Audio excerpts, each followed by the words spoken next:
Ստեփանցմինտալ-Լարս ավտոճանապարհին տեղի ունեցած սողանքի հետևանքով անհետ կորել է 4-ից 5 ավտոմեքենա, ենթադրաբար 4-ից 5 վարորդ համարվում է անհետ կորած։ Բացի դրանից մեքենաներում կարող էին նաև ուղևորներ լինել, հայտարարել է Վրաստանի նախագահ Գեորգի Մարգվելաշվիլին։ Երկրի ներքին գործերի նախարարության տվյալներով սողանքային գոտուց դուրս է բերվել 200 մարդ։ Փրկարարական աշխատանքներն ընթանում են շուրջօրյա։ Վերին Լարսի ճանապարհը ամենայն հավանականությամբ փակ կմնա եւս 2 շաբաթ։ Մենք ակտիվորեն աշխատում ենք, սակայն սողանքից տուժած հատվածը բավական մեծ է, ինչը դժվարացնում է աշխատանքները։ Բացի դրանից հողը սառած է, հետևաբար տեխնիկան դժվարությամբ է աշխատում։ Այժմ փրկարարները մի հատված են հայտնաբերել, որտեղ մեքենայի հետքեր են երևում։ Հավանաբար այնտեղ մարդիկ էլ կլինեն։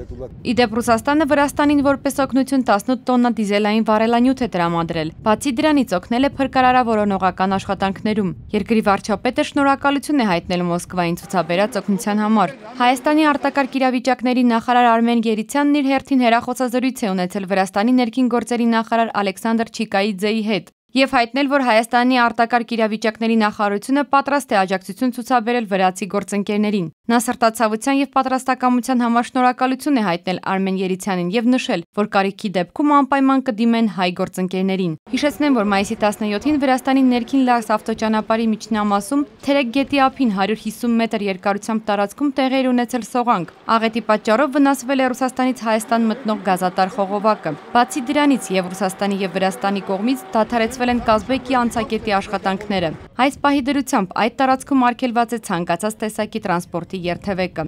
Սոֆի Եղիազարյան, ժամը լրատվական։